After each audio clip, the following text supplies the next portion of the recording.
வணக்கம் நேர்களே, நீங்கள் இணைந்திருப்பது ட்ரூத் தமிழ் கனடாவினுடைய கனடிய தமிழ் செய்திகளின் தொகுப்புடன். கடந்த 24 மணி நேரத்தில் கிடைக்கப்பெற்ற முக்கியமான கனடிய தமிழ் செய்திகளை தான் இந்த வீடியோவிலே பார்க்க இருக்கின்றோம். இதுவரைக்கும் சேனலை சப்ஸ்கிரைப் செய்யாத நேர்கள் இருந்தால் இப்போதே சப்ஸ்கிரைப் செய்து கொள்ளுங்கள். தொடர்ச்சியாக விரிவான செய்திகளை பார்க்கலாம். நேர்களே, முதலாவது விடயம் பார்த்தமாக இருந்தால் 2023ஆம் ஆண்டு ஒன்டாரியோ மாகாணம் நயாகரா பகுதியிலே வீடு ஒன்றினை இடிக்கின்ற போது மனித உடல் எச்சங்கள் கண்டெடுக்கப்பட்ட வழக்கிலே தற்போது அந்த உடல் யாருடையது என்பது வெற்றிகரமாக போலீசாரினால் அடையாளம் காணப்பட்டிருக்கின்றது. கொலை குற்ற புலனாய்வு துறையினர் தெரிவித்திருக்கிறார்கள் இந்த தகவலை. என்ன அப்படி என்று சொன்னால், மரபியல் இன்வெஸ்டிகேட்டிவ் ஜெனடிக் ஜெனியாலஜி IGG என்று சொல்லுவார்கள்.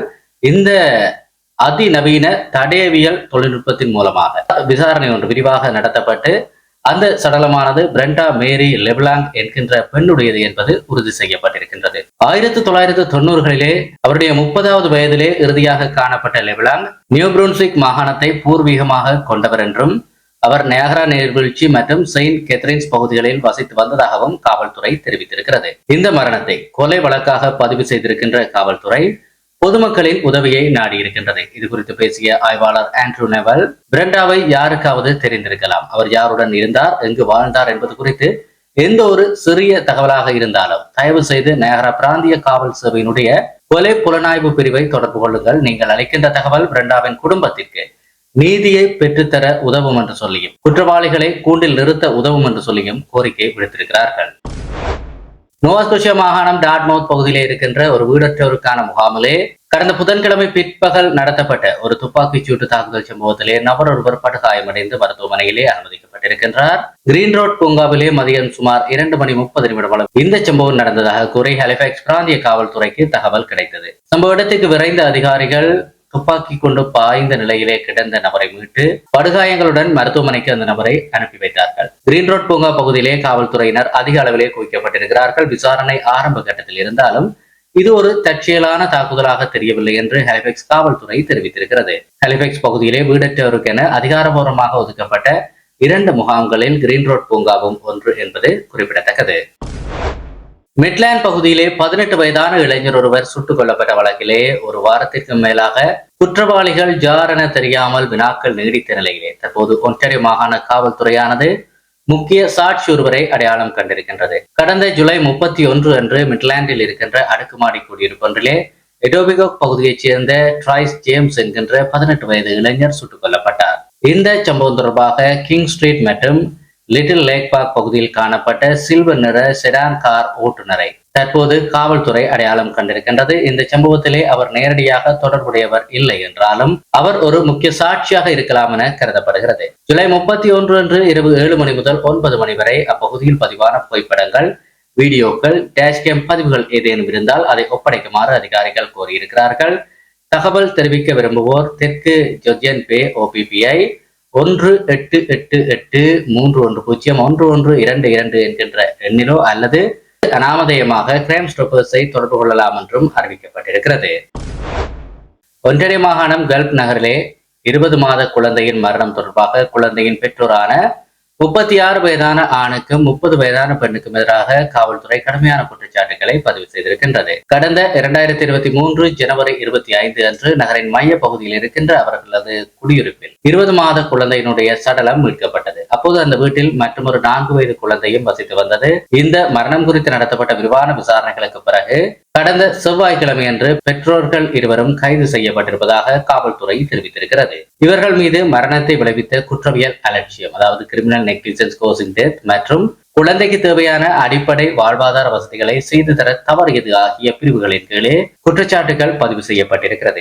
எனினும் அந்த பெற்றோர்களின் பெயர்களையோ குழந்தை இறந்ததற்கான சரியான காரணத்தையோ காவல்துறை இதுவரை வெளியிடவில்லை. மொன்ட்ரியல் நகரின் வெல்மேரி பெருநகர பகுதியிலே கடந்த புதன்கிழமை மாலை 64 வயதான முதியவர் ஒருவர் கரமான ஒரு ஆயுதத்தினால் தலைப்பகுதியில் கொடூரமாக தாக்கப்பட்டிருக்கிறார். மாலை 7:40 அளவிலே மேன்கேம் ஸ்ட்ரீட் மற்றும் நோட்ரேடேம் தெரு சந்திப்பிற்கு அருகிலே ஒருவர் தலையில் பலத்த காயத்துடன் கிடப்பதாக 911க்கு தகவல் கிடைத்தது. சம்பவ இடத்துக்கு வந்த மொன்ட்ரியல் காவல்துறை அவரை மீட்டு தற்போது மருத்துவமனையிலே அனுமதித்திருக்கிறது. தற்போது அவருடைய உடல்நிலை சீராக இருப்பதாக தெரிவிக்கப்பட்டிருக்கிறது. மிதிவண்டியில் வந்த ஒரு நபரே இந்த தாக்குதலை நடத்திவிட்டு தப்பிச் சென்றதாக காவல்துறை தெரிவித்திருக்கிறது. இந்த தாக்குதலுக்கான பின்னணி மற்றும் தப்பியோடைய குற்றவாளியை கண்டறிகின்ற தீவிரமான விசாரணைகளிலே தற்போது காவல்துறை இறங்கியிருக்கிறது. சஸ்கெச்சுவன் மாகாணம் ரெஜினா நகரிலே எல்பின்ஸ்டோன் ஸ்ட்ரீட்டிலே 2 பேர் சுட்டுக் கொல்லப்பட்ட சம்பவம் தொடர்பாக தற்போது 2 பெண்கள் மீது 2ஆம் நிலை கொலை குற்றச்சாட்டு காவல்துறையினரால் பதிவு செய்யப்பட்டிருக்கிறது.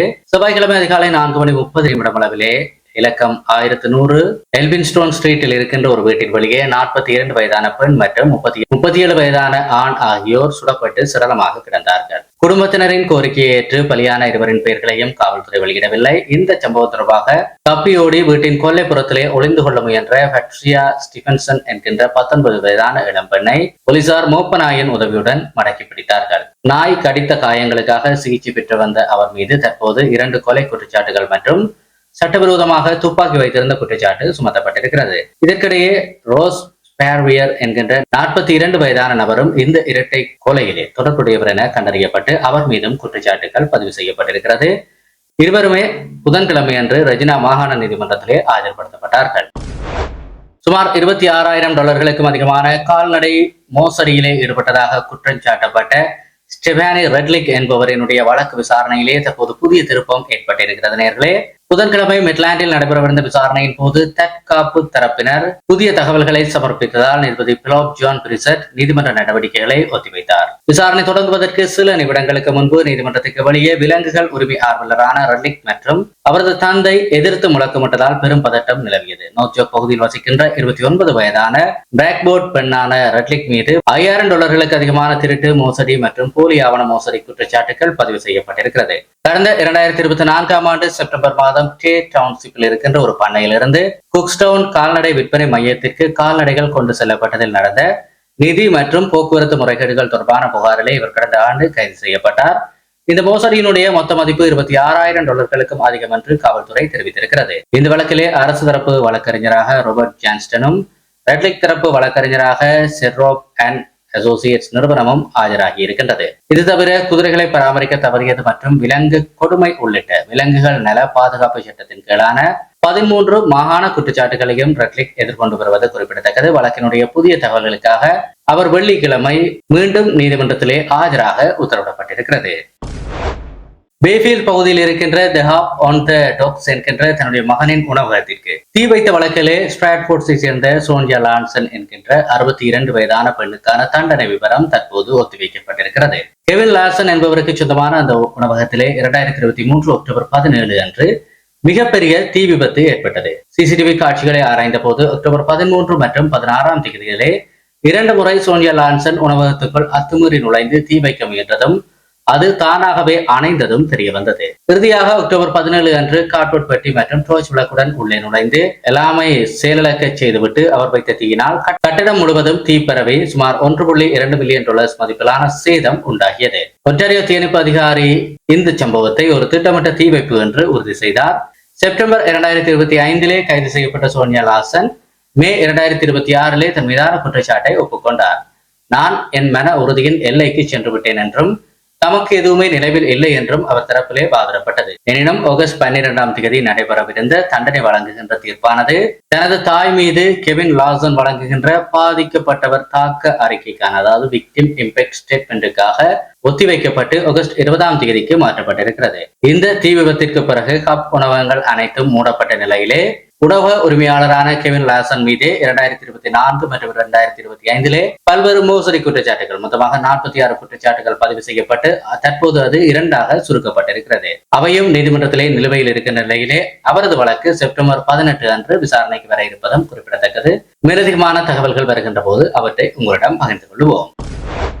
கனடாவின் லண்டன் நகரின் கிழக்கு பகுதியிலே கடந்த ஜூன் மாதம் ஒரு பெண்ணுக்கு எதிரான பாலியல் வன்கொடுமை தாக்குதல் தொடர்பாக கைது செய்யப்பட்ட கிரிகோரிசர் என்கின்ற 44 வயதான நபருக்கு லண்டன் நீதிமன்றம் கடுமையான நிபந்தனைகளுடன் தற்போது பிணை வழங்கி இருக்கின்றது. சென்ட் தோமஸ் பகுதியைச் சேர்ந்த இவர் மீது பாலியல் வன்கொடுமை, கட்டாயப்படுத்தி சிறை வைத்தல் மற்றும் ஆட்கடத்தல் ஆகிய தீவிர குற்றச்சாட்டுகள் பதிவு செய்யப்பட்டிருக்கிறது.